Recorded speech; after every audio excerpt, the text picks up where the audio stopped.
طعام اهل جهنم، طعام اهل جهنم.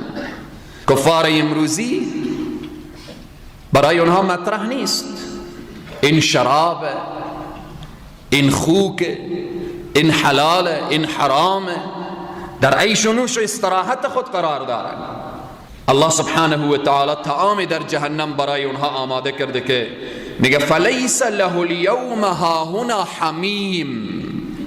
برای کفار دیگه در آن روز دوستی نیست، یاوری نیست، دیگه کسی نیست که بیایه برای اونها غمخارگی بکنه. الله اشاره میکنه فلیس له اليوم هاهنا حمیم ولا طعام الا من غسلین. برای اهل جهنم طعامی نیست مگر غسلین. غسلین همان چرکابه و خونابه اهل جهنم. جهنمی وقتی میسوزه از وجودش چرک و کثافتی که بیرون میشه او را الله سبحانه و تعالی میگیره برای اهل جهنم که این خوراکه شما هست، این غذای شما هست. فلیس له اليوم هاهنا حمیم ولا طعام الا من غسلین لا یأکله الا الخاطئون. این را کسی دیگری نمیخوره جز همانهایی که از الله نافرمانی کردن، آنهایی که پشت به طرف احکام الله نمودن. الله در آیه دیگه میفرمایه لیس لهم طعام الا من ضریع. همه آیات قرآن هست. برای اهل جهنم دیگه طعامی نیست مگر ضریع. جهنمی فریاد میزنه که بار الها پروردگارا گرسنه شدم. الله سبحانه و تعالی برایش ضریع میده. لیس لهم طعام الا من ضریع. ضریع چیست؟ خارهای مغیلان، خارهایی که خیلی شدیده، خیلی زننده هست که هیچ کس نمیتونه اونها را با دست خود بگیره. اونها طعام جهنمی ها هست. لیس لهم طعام الا من ضریع لا یسمن ولا یغنی من جوع.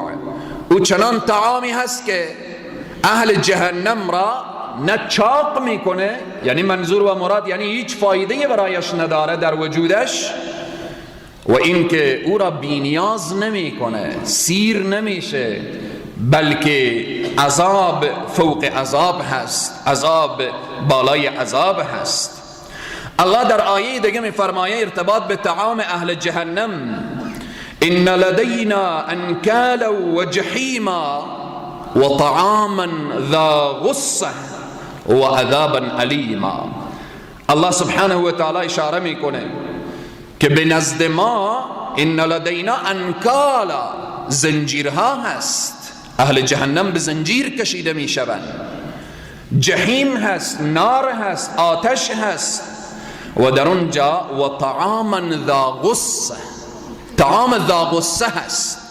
طعامی برایشان داده میشه که از گلو پایین نمیره، در گلو گیر میکنه. طعامی نیست که اون از گلو فرو بره. ذا غصه و عذابا علیما، عذاب دردناک و عذاب مؤلم هست.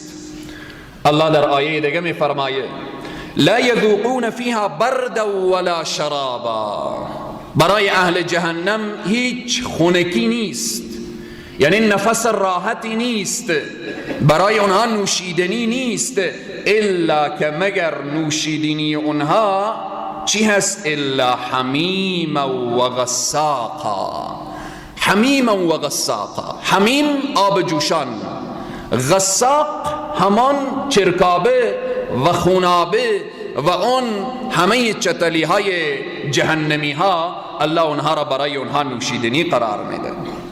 در جهنم پوست عوض میشه، چون عادت جلد هست، طبیعت جلد هست.